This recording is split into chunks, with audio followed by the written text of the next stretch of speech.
Welcome back to National Report. New York City Mayor Bill de Blasio announcing yesterday that there will be a new effort to reach out to Holocaust survivors to get them the coronavirus vaccine. The elderly have been hit hard by the pandemic and also those strict lockdown measures in place. And this time has been especially difficult for the 35,000 Holocaust survivors living in New York City, many of them, at least 40%, living in poverty as well. We're joined by Rabbi Levine. He's the CEO of the largest Jewish elementary day school in the Midwest, and Dr. Rabbi Ari Lamb, the chief executive of the B'nai Zion Foundation and founder of the Joshua Project. Great to see you both. Thanks so much for coming on today. Rabbi Levine, I'll start with you and just ask you, what's to make sure that the elderly and most vulnerable do get access to these vaccines? Oh, well, good morning, first of all. Really has been a concerted effort for the elderly in general. And as mentioned, the people who had survived the Holocaust, as I once mentioned to you in your show, I myself am a grandchild of 4 Holocaust survivors. And in particular, Holocaust survivors feel a certain level of vulnerability.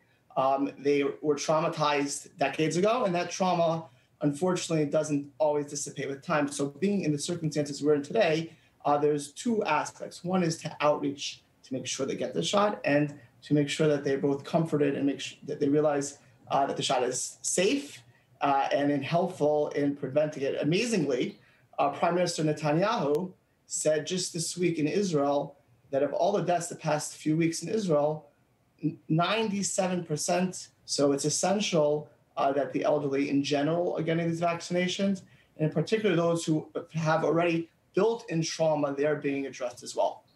Of course, communicating and reaching out to people can be challenging during the time of a pandemic. You want to make sure everyone is kept safe. Rabbi Lamb, I'll ask you, what sort of efforts have you seen within your community to make sure that these members are not forgotten about?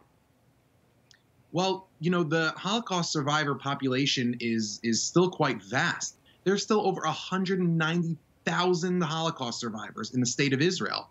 And as you said, many of them are more vulnerable than ever before. They're getting older. There's a lot they're no longer able to do physically for themselves, even in the best of times. And now you combine that with COVID, and you really have this perfect storm of loneliness, food insecurity, access to medical supplies.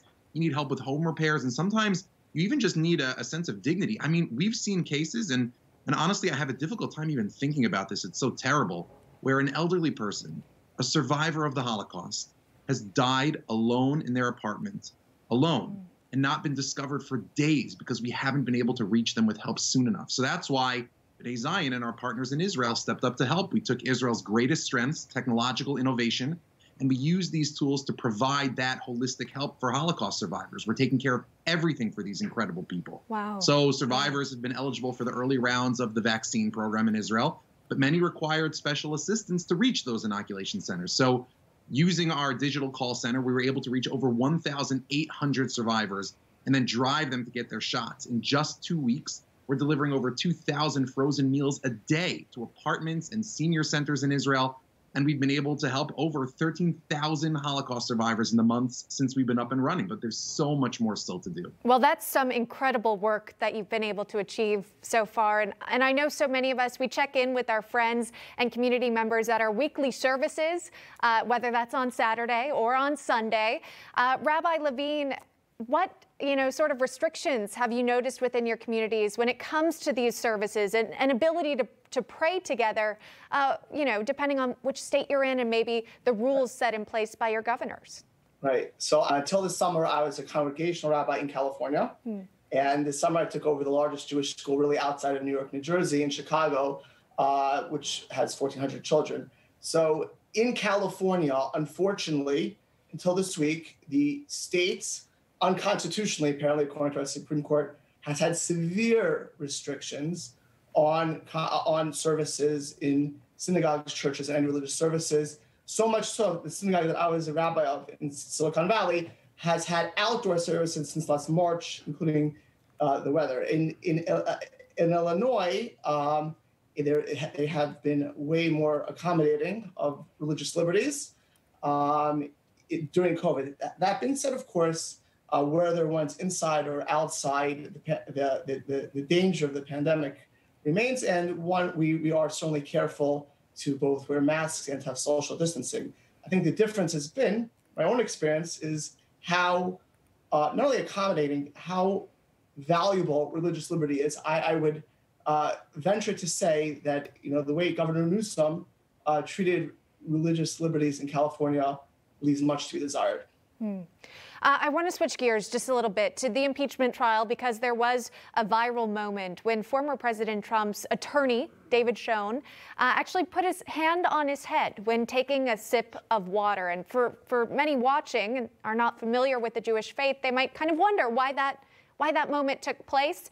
Rabbi Lamb, would you mind sort of explaining from a religious standpoint why that action was taken? Sure.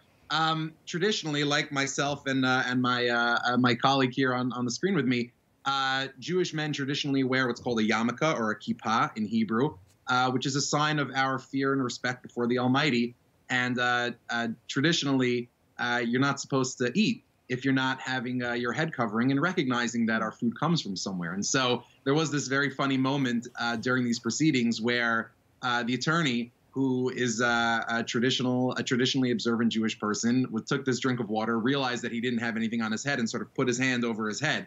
What's remarkable is that so many folks in the media and especially in elite circles are not able to recognize this very widespread and classic sign of traditional faith, which is quite distressing, because after all, when you think about the problems that are plaguing this country, from loneliness to depression to rising violence, and so on and so forth, all of which has been exacerbated by the pandemic, it is so clear that traditional religion and community is the solution to our problems. And what our country needs, therefore, is deep familiarity with the signs and symbolisms of various faith communities. And so I wish that people would educate themselves and use this as a learning opportunity. Yeah, well, we are all continuing to learn together. And as we know, faith can really guide us through some difficult times.